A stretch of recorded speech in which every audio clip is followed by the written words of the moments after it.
we're going to spend some time in the delightful world of Vermeer today. I've loved Vermeer since I was, I don't know, going knee high to a grasshopper. I used to go into the Frick and into the Metropolitan when I was an art student and draw from Vermeer's. So this guy is somebody who's been very important to me in a lot of ways, and I've come back to him over the years.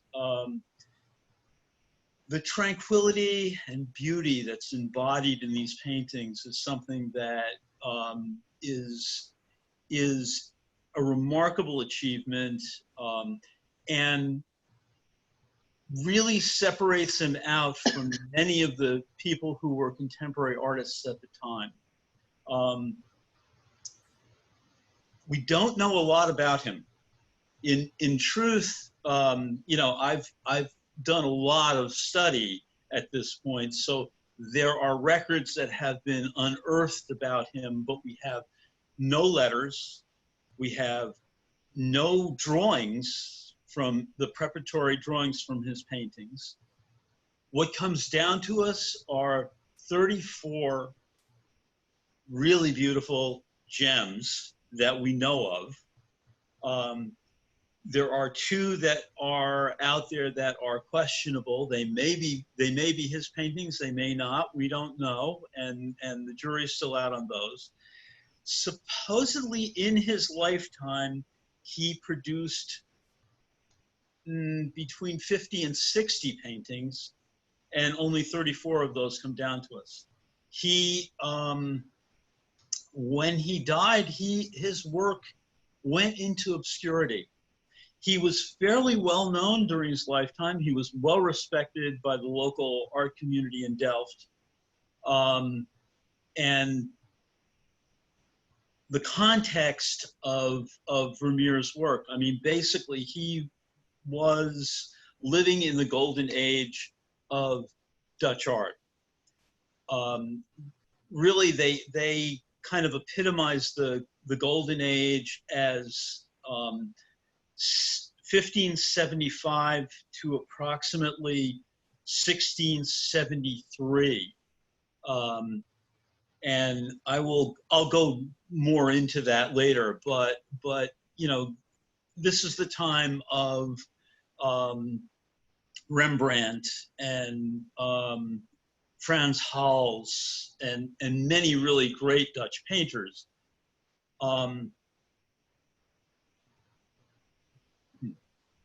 What's that? What just happened? I don't know.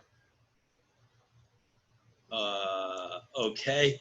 Is your screen? We're on. We Yes. look fine. I could see everything. You can see everything. Okay. And good. I now see the pointer. Okay. Good. Perfect. Okay. We're fine. There was something that just popped up on my screen. Okay. Okay. So I'm gonna move on from this to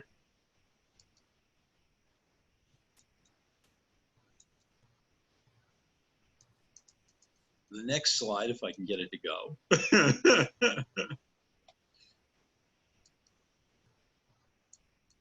There we go. Okay.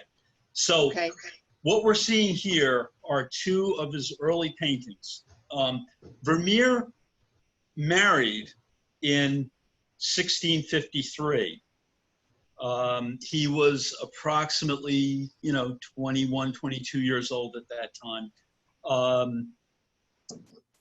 In order for him to be in the position that he was in, to even do these paintings that are here, he had to have undergone a apprenticeship with another master. We don't know who that was. That's one of those pieces of information that doesn't come down to us. Obviously, he was affected by Rembrandt. You can see that in the Christ in the House of Mary and Martha.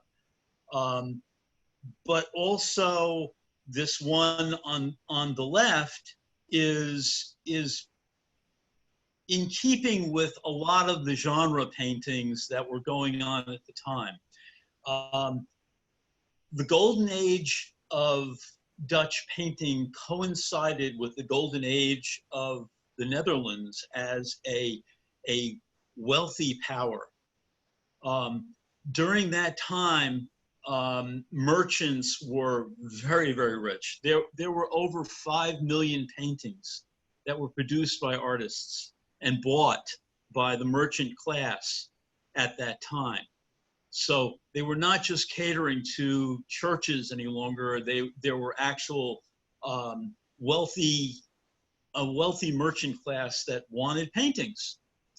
So this fellow who's off in the left-hand painting in that corner, supposedly, and we don't know this for sure, but supposedly that's a self-portrait of Vermeer, holding that glass of wine and the top of that lute. So, you know, keep him in mind because we're going to come back to him.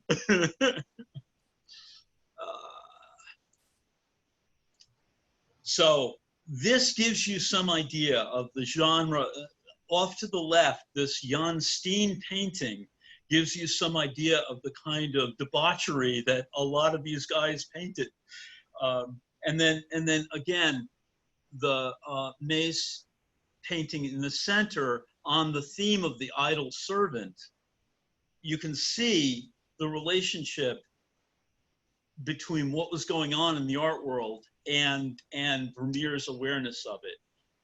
Vermeer was actually, along with being a wonderful painter, an art dealer.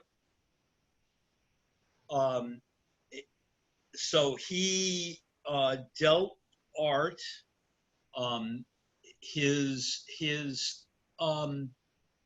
going to backtrack a little bit. His wife was a Catholic.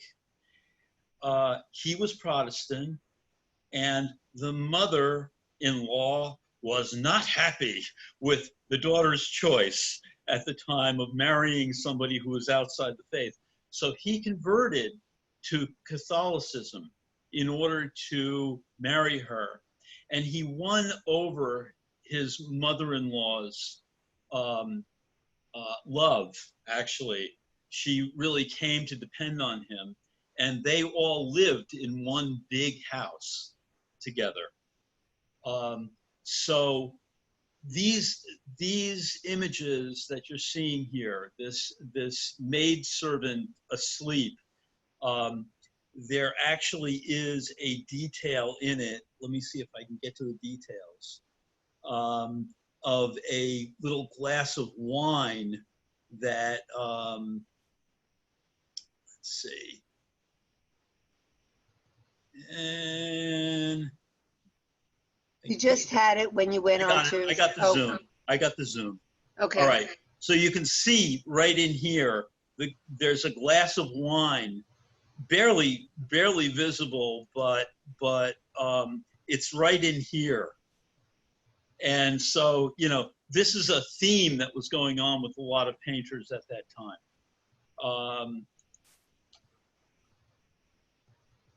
The transition from that genre painting that was around into his more mature works took place around, you know, 1658 into the early 1660s.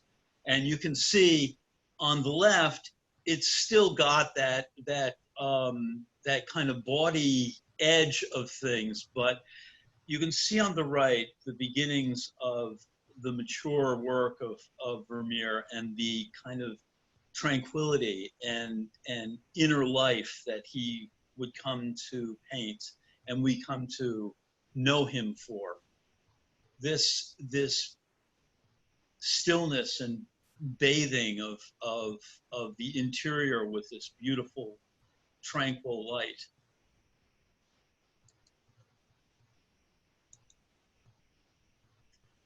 So he, at the same time as he was working on that other piece, he was working on this view of Delft. And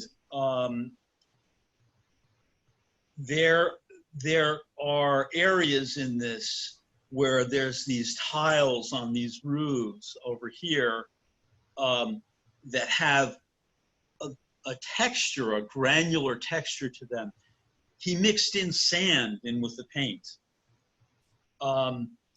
One of the things that was going on back at that point is artists needed to prepare their paints. Every time they went to paint, they had to grind their own paint into their oils. And every day they would need to prepare that paint and go to work that way. So mixing in sand in with his paint is something that he could readily do. Okay, Larry, yes. You have a question. Can you tell us in which museum or, wait, I just lost it. In which museum or residence each painting is housed? There is a wonderful website, which I have referenced at the end, Okay. which tells you exactly the location of each of these paintings. And if you guys are anywhere near any of these places, go and see them. Okay. This is housed in the Netherlands still, this piece. And I believe it's in Delft still. So basically, one of the things I want to talk about is a little of his technique at this stage of the game. These paintings are very slow. They are developed methodically. There's an underpainting. There is a glazing process that he does, but there's also a lot of wet into wet painting, which means the undersurface of the painting needs to be where you see up in here these soft clouds. This blue and these whites and these grays all needed to be wet when he was painting them in, so they would blend together and soften like they do in here. Okay, and he would use something called glazing on top of that, which is basically the pigment thinned with oils, with linseed oil or whatever oils that he was using. And that's how he would build up these layers. It took him, his production rate was 2 to 3 paintings a year. So he had the support of his mother-in-law who was quite wealthy. She had property, and that was helpful. He was also an art dealer, so he dealt his artwork, but he also had a couple of collectors who bought. There's one particular collector who owned 21 of his pieces, and would give him a stipend every year to have first choice of these paintings. And as I said earlier, he was very well respected in the local art community. He was, at 27, he was voted the head of the guild, which was a very prestigious thing to be. So this is something he had the leeway to work very slowly on these things. Unlike Rembrandt, who produced something in the order of 300 paintings and thousands of drawings and hundreds and hundreds of etchings. We don't know what happened to all of Vermeer's work, but unlike many of the other painters at the time, he had the luxury of taking this time and developing these pieces. So I would like, actually, let me see if I can zoom in on a couple of areas on this. So I'm going to zoom in as close as I can get so you can see some of the textural stuff that's going on in those roofs. And you can see how there's a roughness to that surface. if I had a better reproduction, we could see even more of that.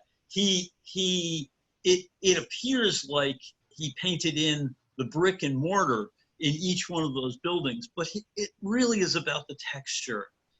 And then if you look at how the ripples in the water, the reflection and the smooth silkiness of that, and the kind of long strokes that happen in there, it's a very different kind of paint that he used in these different sections to get that kind of textural effect. Okay. So we're going to move on now to the milkmaid, and I'm going to spend a bit of time on this one because it's well worth it, and I can draw out some of the techniques and some of the approaches that he used in many of his works that we're going to look at later. If you look to the little drawing, the little painting that I've got over here to the left, you can see how he used the perspectival lines in the wall to focus your eye just above the hands. And so it's actually drawing you into this section of the painting and this focus in here. This is something which he uses a lot. It's a real device that he uses a lot. And in actuality, he used to use a nail. He would pin a nail to that spot and actually take a chalk line and snap it so that he would be able to follow those lines. There are a number of other things which I'll go further into as we go along, but I'm going to pull out some details out of this painting in the next few slides. So here is a focus in on that tabletop, and you can see the kind of granular crustiness of that bread. You can kind of feel how crumbly it is. And that really is about his approach and technique. I'm going to zoom in as much as I can on this and see, so you can see these dots and the flaky quality that he gets out of this by just adding paint. Now, a lot of these things have kind of symbolic meanings and all of that. And I'll go a little bit further into that too, but you can see the textural qualities and the play of the shine on the ceramics and the difference that he gets out of those things. One of the things I'll mention now, and this has been talked about by many people, and there's a lot of controversy around it. I truly believe he was exposed to something called the camera obscura. The camera obscura was an early device which used a lens to project an image onto the back of this box, and you would be able to see the image that you were projecting back there in the back of that box. So he would have seen those kinds of highlights, those kinds of bright lights when he was looking through that thing. Now, many people have supposed that he painted using that. I don't believe that. The technique that he used here is something which was affected by that, but it's really too refined a approach to have done nothing but purely copy. And so this over here, these beautiful pictures and bowls, and again, the use of those highlights. He was really drawing your attention back down into this. I'm going to go back and again, we're going to look at where this is. One of the other techniques that he used is he played with a certain kind of stability in this painting. If you look at how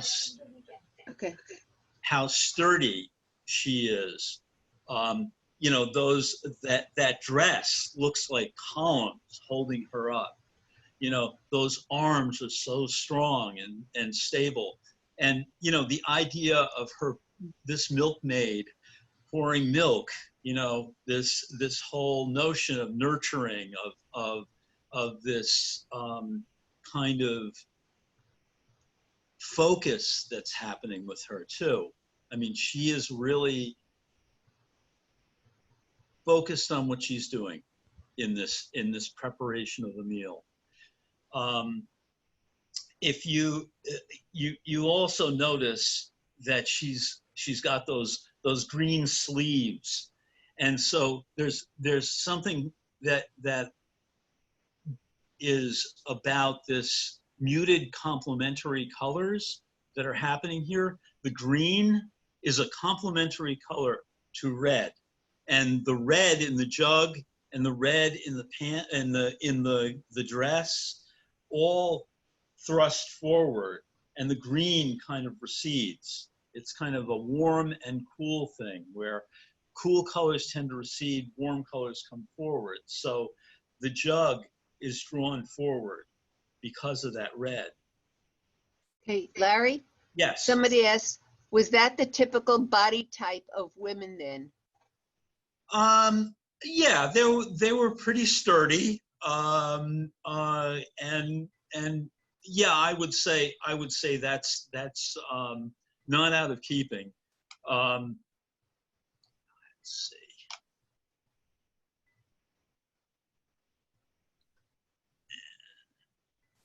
I'm gonna go on. Okay, so in here you can really see the brush strokes and how how he actually laid on the paint to emphasize the structure of that arm and the play of the softness of that, where that blue and the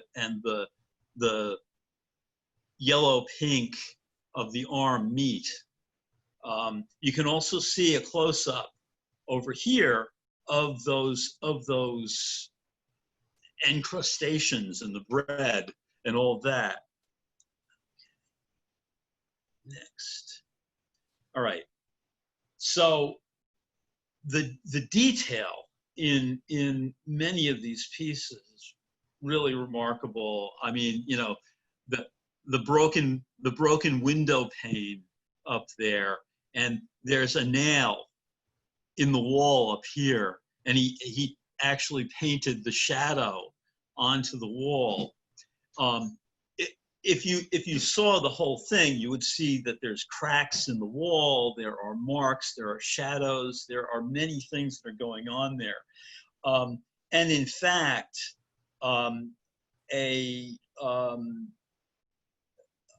they took an X-ray of this piece, and there was a hearth that was back in this wall behind her at one point, and a basket of laundry back in here. And all that was taken out, and he simplified the composition. So let's see.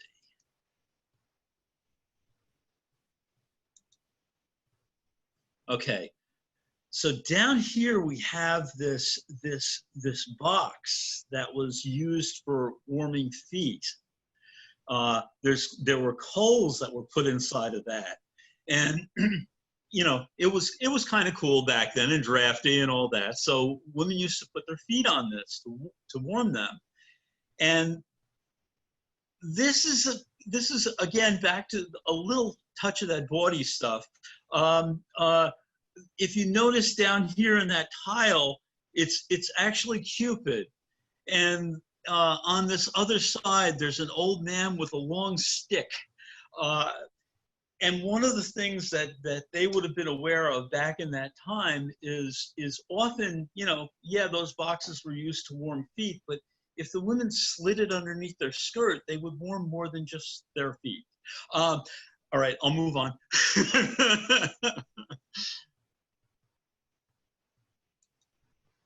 So I want to compare these two beauties.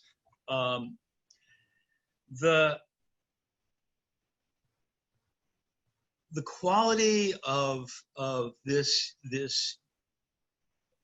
inner world that's happening with the milkmaid is something that happens repeatedly throughout Vermeer's work. You see women involved in some sort of inner dialogue, some inner narrative. There's action going on there. We don't know what those things are. And it's part of the mystery of his work and what makes his work so compelling. Larry, is Go this ahead. the maid's home or a wealthy person's home? This is probably in Vermeer's home. You know, basically, his mother-in-law was very wealthy, as I said, and it was a big home. So there was a there were maid servants, and the fact of the matter is there were probably more than one, because he and his wife had 15 children. So it would have been quite a lot of work going on in that house. 11 of those children made it all the way through to adulthood. So there must have been a cacophony in that house. A lot of these paintings have this tranquility that might have been something that Vermeer held inside because it certainly wouldn't have been what was going on in that household. Maybe that's why he could only do 3 paintings a year. That's good and possible. So the girl with the pearl earring is a beautiful, vulnerable painting. You know, there's this quality to her that it's almost, you know, I almost want to look away. She's so revealing. What's going on there we're not sure about, but that look is just so enticing.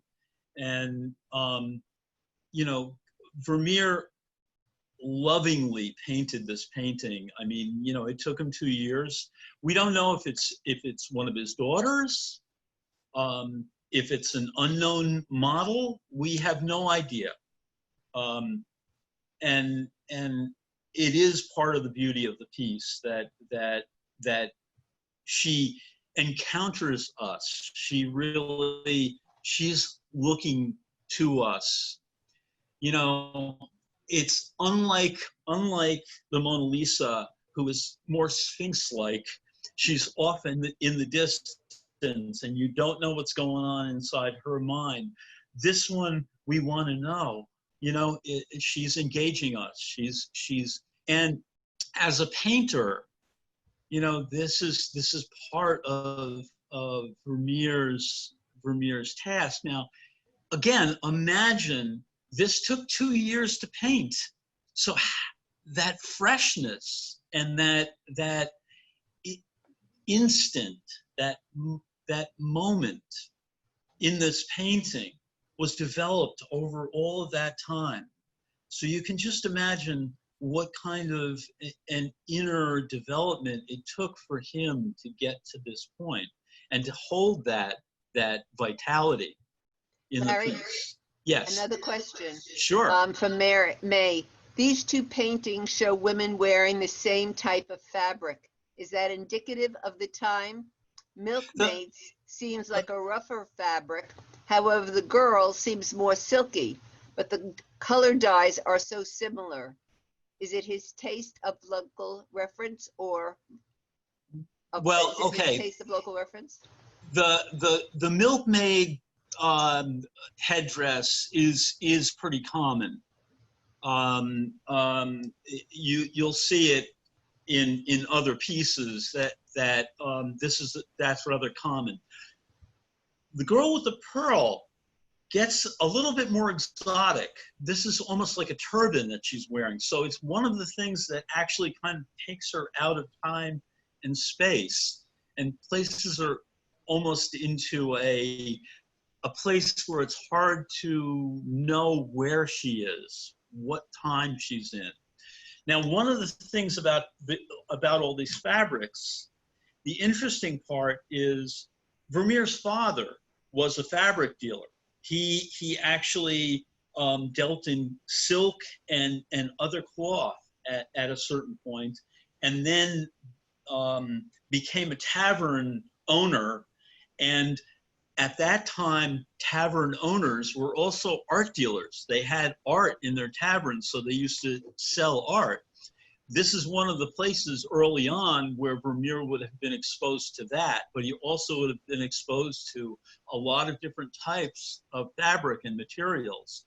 So the materials in Vermeer's work have a deep resonance, and there's a lot of different textures that he brings in through that.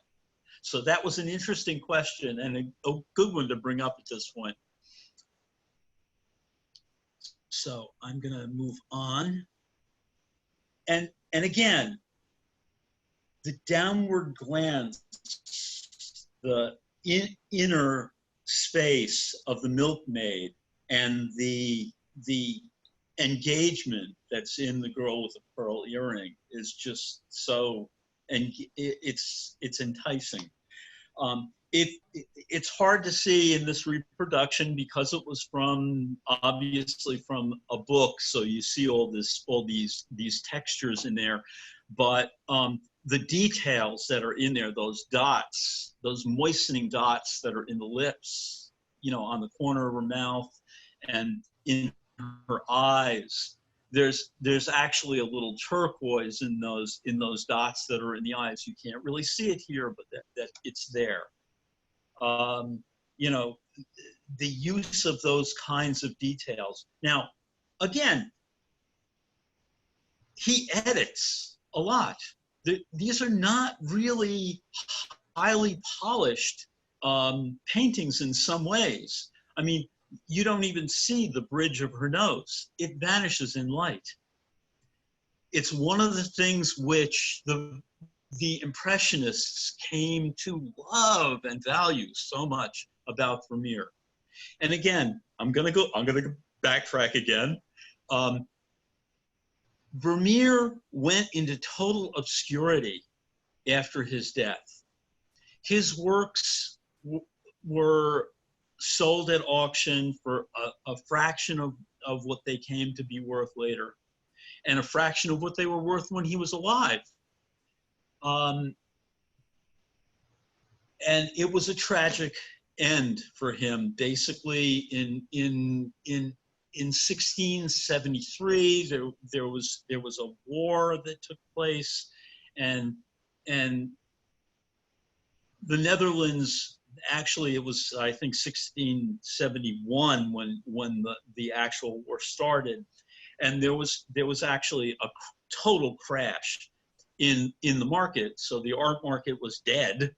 So Vermeer went deeply into debt, and ended up dying at 43 years old under mysterious circumstances. We don't know. Some say he drowned.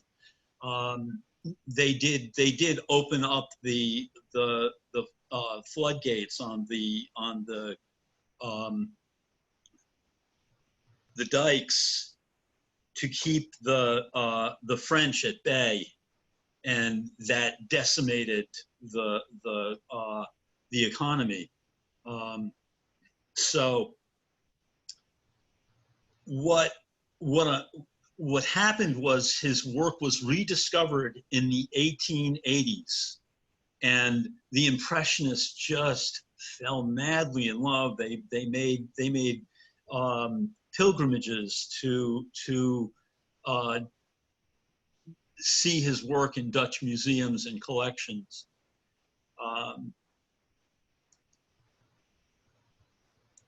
So Larry, another question. Yes. Do the models pose for 2 years, or is it Vermeer working from sketches? Again, I will say I do not know the answer to that, but I will say that the models, in all likelihood, were his daughters, his wife, people that he had access to, so when he needed to call them back, he could do that. These two small, wonderful, delicate pieces are both, they're tiny, as you can see, 9 by 7, 8 by 7. These are both in the National Gallery down in DC. So if you're down there, you can go and spend some time with these two gems. They're beautiful, beautiful little paintings.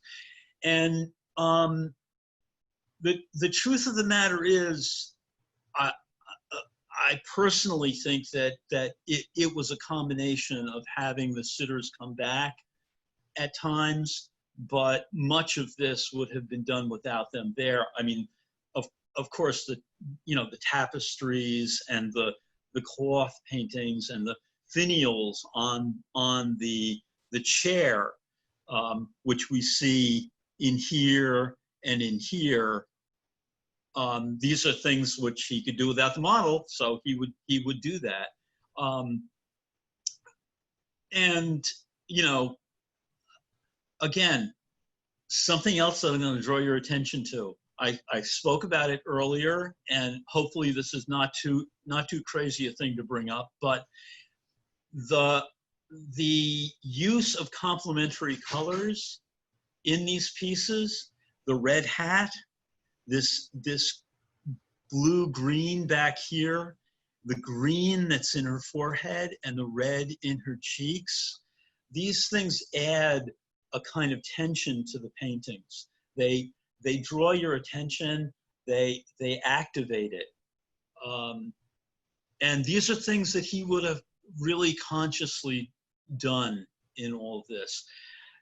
Noticing how the light caresses that kerchief next to her face and draws it out. One of the things that he did not do is draw linear outlines around a lot of his figures. And that was unique to him. Many other painters would use that as a drawing technique to do that. But these are so soft and so subtle. And it is the play of darks and lights and all of that define the forms. Larry, yes. One of the viewers noticed that there are pearl earrings in the paintings. Were they very popular, and do you know why? Well, they may or may not have actually been. They may or may not have actually been pearl earrings. Oh. Yes, they were popular at the time, but they could also be crystal earrings that turned into pearl earrings under Vermeer's touch. Okay. I just want to mention, if you have a question, don't raise your hand. Just type it into the chat function, which you'll see at the bottom. Just right. Type it in. Thanks, so, guys. Yeah. So one of the things that is so remarkable, about these pieces, again, these paintings took a year to paint. These two are fairly substantial in size in comparison to those two small ones that we just saw. They're 16 by 20 or 24, 20 by 30, that kind of size. Again, this is a theme that goes on in his work. The kind of tranquility, the bathing of the light across that back wall, the use of contrasts, you know, this gray, you know, the gray that's here, if this light had come closer, you would not have seen that definition of that. And playing this dark against this gray back in here makes that gray seem a lot lighter than it actually is. And although the gold that's in here and this golden light that's happening throughout this whole section, it's really focused in certain places where he brings out those highlights, and the rest of it is really more of an ochre, a gray, a grayed out ochre. There's only some spots that he picks out these highlights, and again, that's that business of editing, his ability to draw us in and to get our attention. And again, the perspectival things that are going on in paintings like this. Let's see if I can move this for myself. In here, you see these two bands of gold back here, which kind of reflect this light. And one of the things that goes on here is basically these paintings have been through a lot. Those two gold bands were just discovered when there was a cleaning of this painting back in, I believe it was back in the 80s. They had been painted over by a former restorer, and they were black, basically. And you can see how important, if you hold your finger over those, you can see how important those couple of lines of gold, those lines of yellow are to this composition. And you know, this also has a bit of his Catholicism in there, because back in that painting that's going on back there on the wall, it's the Last Judgment, and this lady's in here holding this balance. There's a whole narrative that's going on with all of that, although what's important to us now is that actual, the delicacy of that hand holding that balance. Let me see if I can get a zoom in on this so we can see it a little bit more clearly. You can see how the edge of this frame frames that hand, and how the light plays off of those fingers, and they're very soft. When you get closer and closer to them, they become more and more abstracted. And it is that balance inside of her, and that balance in the painting. We have a question about the light. It Yeah, says windows lighting from the same position in all the paintings. Yes. Is that a northern light? I would say it is not, actually, because it streams in there. It's a very strong light. He painted more or less all these paintings in 2 rooms, and he would change the settings of them and change the still lifes and things that he was painting, and the tables and things like that. But you can see these are both the same table in both of these paintings. And you can also see this design that's over here in this window appears in different paintings throughout his grouping. Now, the other thing I want to draw your attention to is this little gold sliver of light here on this rather pregnant looking lady. And notice that this one looks a little pregnant too. His wife, having had 15 children, there was a lot of pregnancy around him. so there's there is something to be said about that. Now, the other thing that I like to draw that is a compositional device that's in this painting is there is this triangular shape that's set off by this piece of cloth over here, and this triangular shape that's in her, and this triangular shape that's back here receding in that shadow.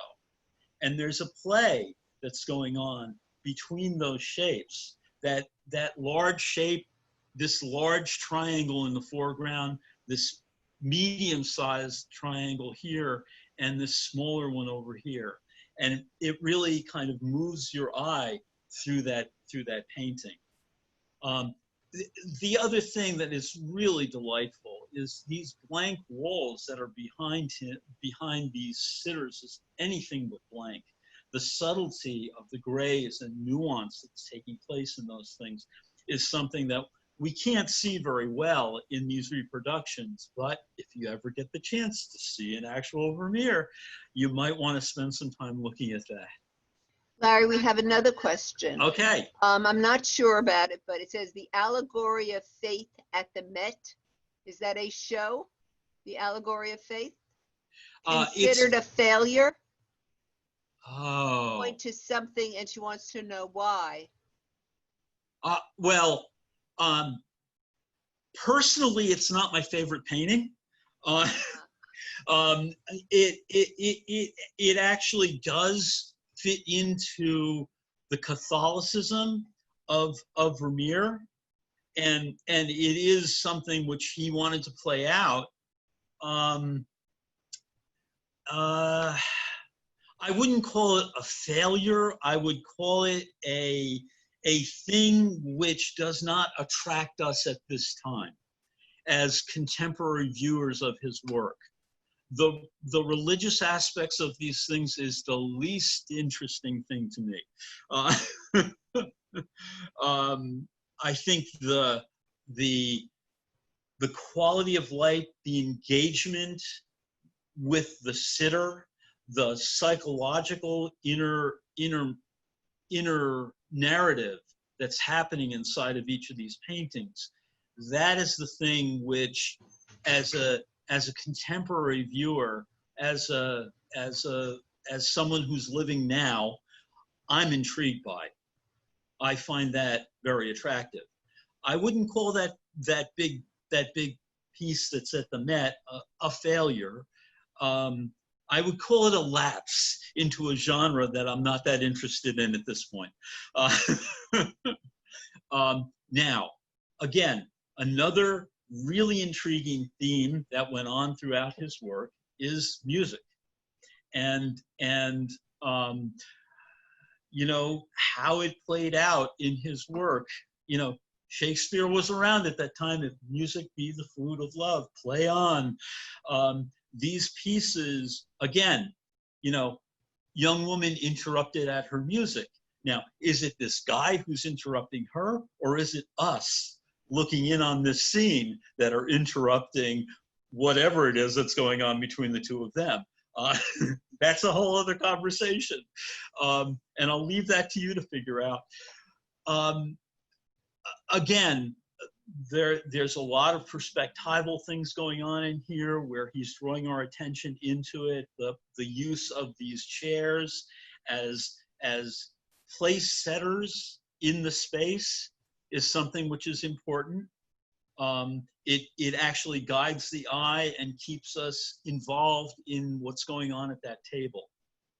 The lady playing the lute, gazing out the window, is really a lovely piece. And you know, this little worldly piece of business that's going on with the map on the wall behind her, maps play significantly in Vermeer's work. Even though these works are all going on inside and we never get a look outside that window, you know that there's a world going on beyond it.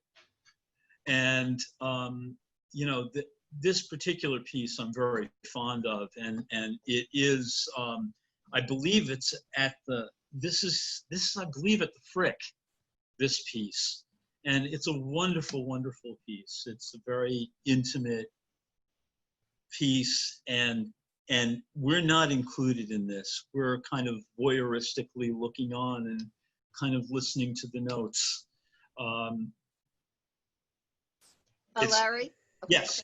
Did Vermeer give these titles to his paintings, or were they titled afterwards by others? We do not know. That is my answer to that.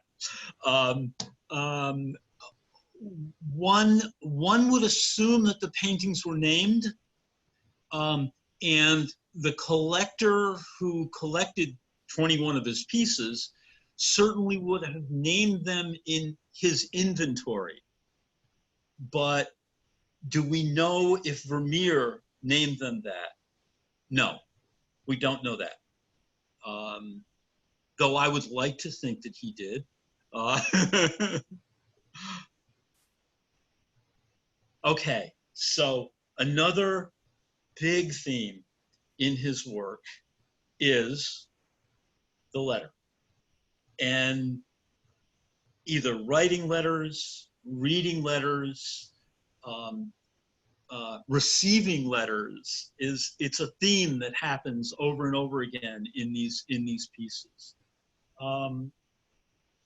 Gorgeously painted things, and the look of expectation, of excitement, of the maidservant handing over this note, and the anticipation in the mistress is a very interesting little piece. In actuality, she's holding a pencil or a pen in her hand, and she was just writing. So who knows? Maybe this is a cross love note coming into the scene. And you know, again, we've got this beautiful, you know, yellow cloak. It's something Vermeer often focused on primary colors in his works: red, yellow, and blue, grays and browns are really the dominant colors of Vermeer. He would use some green, that was a mix of blue and yellow, but for the most part, those were the dominant colors in his work. It's this extraordinary use of light that just is something that it's miraculous and stunning to behold always for me. I mean, I've had such a great time. I'm really glad that I had 2 weeks to study up on Vermeer, because it gave me a lot of time to delve into these pieces a lot more, and I've just been having such a great time with it. There are hours and hours of YouTube videos of lectures on Vermeer, and I'm gonna give you a bunch of those references at the end, and I recommend really highly that you watch some of them, because a couple of them are just spectacular. There's one from the National that is a really beautiful, beautiful piece, and it's narrated by Meryl Streep, and it has art historians and curators who have looked long and hard and lovingly at these pieces. So I'm gushing all over the place, but hey, what the heck? Yeah, I got a captive audience at the moment. Now, again, I mean, notice how questionable, are these ladies pregnant again? Or is that a blousey style that was just in at the time? I don't know. I'll leave that up to you. But my guess is 15 children. It's a lot of kids, a lot of pregnancy to be around. Okay, so what I'm going to say with this is these paintings by Vermeer were very strong compositions. They were very stabilizing compositions. He did a lot of things with the lights and with the shadows and manipulating these things to have big, broad planes in them, which acted to stabilize the composition in which these figures had their little play. This music lesson that's taking place in this painting is a very beautiful little thing, but that all over composition and how the eye is led in to a certain place. You know, if you look for the vanishing point, it's back in here someplace. And you know, if you look at what's going on between the two of them, you know, basically what we see here is she's facing away from us. But if you look up here in this mirror, she's looking over towards him. Now, when did that take place in the process of painting this painting over the years that it took him to paint it? This guy, actually, they have x-rays of this, was standing closer to her and was leaning in, and her head was turned towards him, which changes totally the dynamic of this painting. So that's something that goes on in these paintings all the time. Look again at these windows. Is that sort of familiar, that pattern that's in that window? It was something which appeared elsewhere. So these compositional elements that are in here, this stabilizing force, this kind of universal rigging that he would set up as a structure for these things to take place in, were played with by another Dutch painter a few centuries later by the name of Piet Mondrian. Mondrian's structure was really looking for a kind of universal language, something that was the underlying composition, the underlying forces that he was trying to portray in the universe. Now that's his notion. He was into kind of a lot of spiritual stuff and all that. I don't know about all that, but I do know that there are structures which animate compositions, and Mondrian was paring things down, and so was Vermeer in his own way. So let's see what we've got here next. Okay, so one of the late paintings by Vermeer, the late masterpieces by Vermeer, is this art of painting. And you see it here, you know, a lot of the devices that he played with throughout his career are very active in this painting. You know, the convergence of perspectival lines, the use of the curtain, which is in a number of different paintings, which is kind of like we're having the curtain drawn back.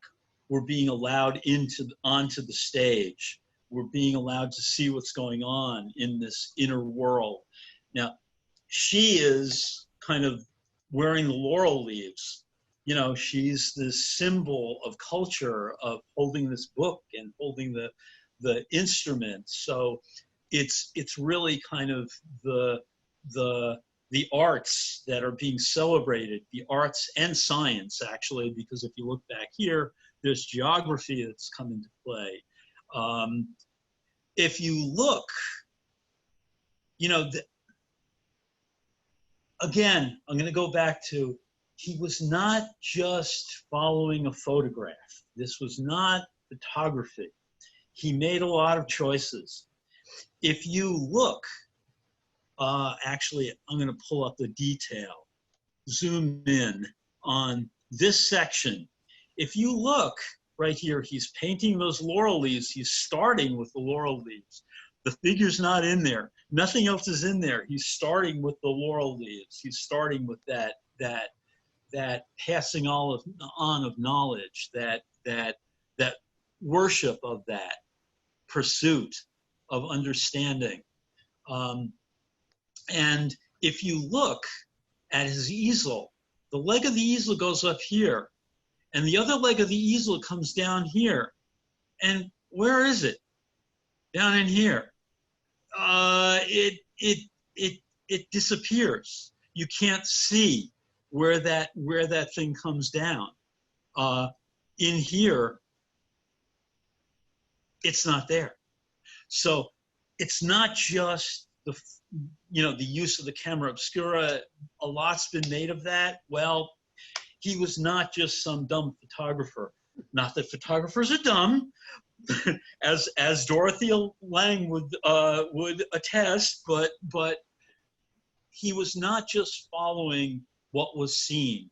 He was really making editorial choices at all points. Larry? And, I'm sorry. Go ahead. Go ahead. What is on the table? It looks like a mask of a male face or a sculpture. Do you know? That's right. It is. And so, again, I would go in and say, let's see. Wait a minute. Let me see if I can get my zoom up. Yeah, zoom in. That is a mask on the table. And is it the mask of, drama, comedy? Is it theater that he's bringing up? And what's this book about? Is it a book of science? Is it what's going on there? The other thing which I'd like to draw your attention to is this lamp up here, which is just fabulously painted. And I'm gonna close in on it and zoom in there. Just, it's worth a look. You can't see too much of it. In fact, he brings out these details, but it's not meticulously, slavishly painted. It's where the light hits that he brings out. It's where those darks overlap those lights that he brings out. You can't really see it in here, but there are reflections up in the bottom part of that actually show him and show her reflected up in there.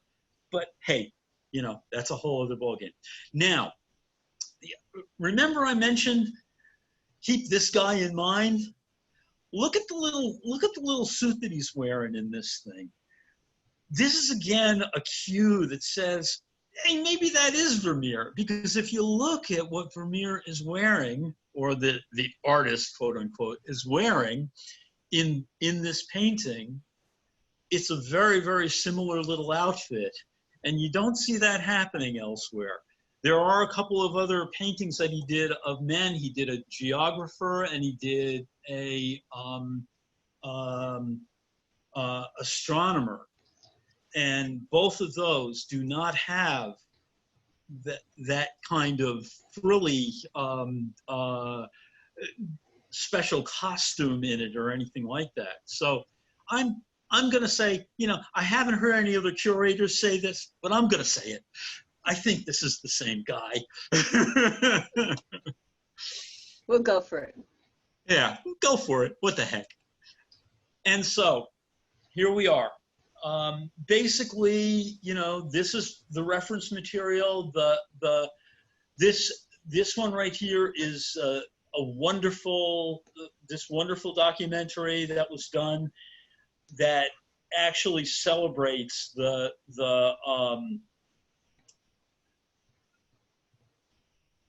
1995 gathering together of paintings that were put together at the National Gallery. That was a wonderful show. And,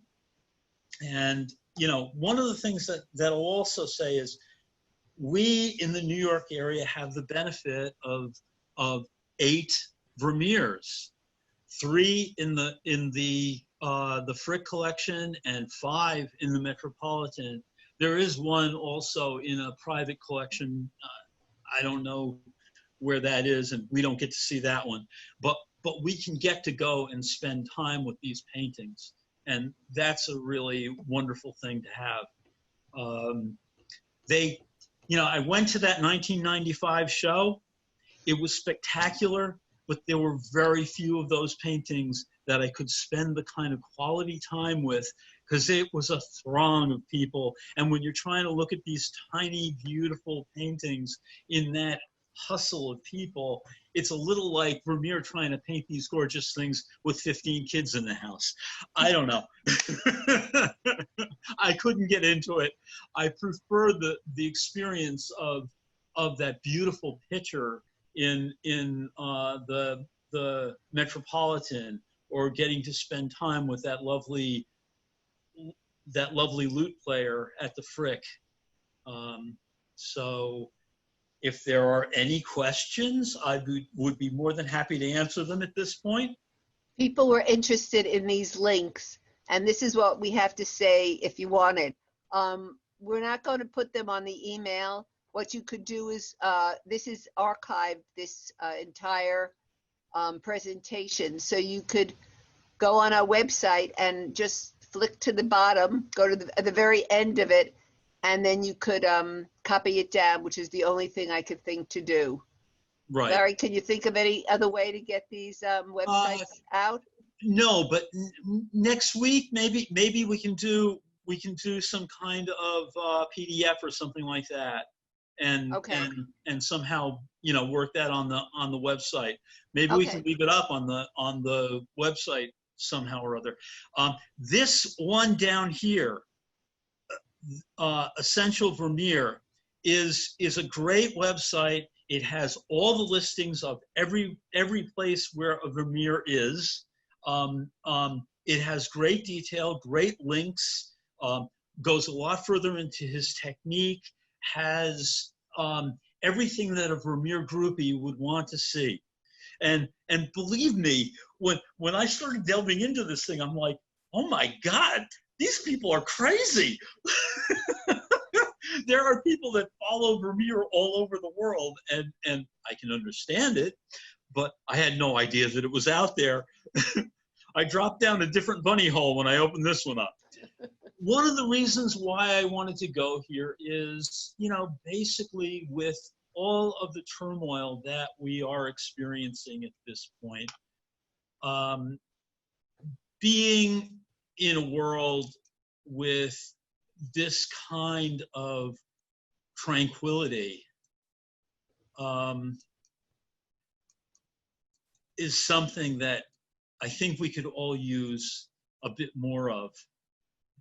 So I just wanted to share this. Next week, we're going to go to a very different place. You know, basically, Gerhard Richter is a much tougher pull. He dealt with certain things certain similarities to Vermeer, but from a very different age and a very different time, and is much more demanding in certain ways than the peacefulness of these pieces. Okay, So, there was one more question. okay. A girl with a flute, Chinese hat, and Yes. then she says, really? Yes. So the Dutch were world travelers. The trade that was going on in the Netherlands during the Golden Age was from all over the world. The Dutch East India Company was a huge thing. I mean, these guys were like Bezos at the time. We're talking about people who had the spice trade, traveled to the Orient. All these things were things which were coming in constantly into that culture. So they were exposed to a lot of things that you wouldn't think, you know, necessarily this was going on, but it was. And there was a lot of international experience that was happening on the part of those merchants, and on the part of the shipping industry in general. Okay. All right. Thank you, Larry. This was a wonderful presentation. You've gotten lots of congratulations, which I just as great as usual. Thanks for a great presentation. And so I want to thank all of you for attending, and we hope to see you again next week when he does Gerhard Richter, which will be on Friday the 21st at 2 o'clock. And we do have a program on Wednesday at 2 o'clock on paycheck to paycheck culture, avoiding it. And I hope to see you there. So again, thank you, Larry. And thank you all. Wait, I think I got more questions. Okay. No, they're all thank yous. They're all wonderful thank yous. Okay. Okay. All right. Thanks a lot. All right. Bye-bye, everyone. Bye.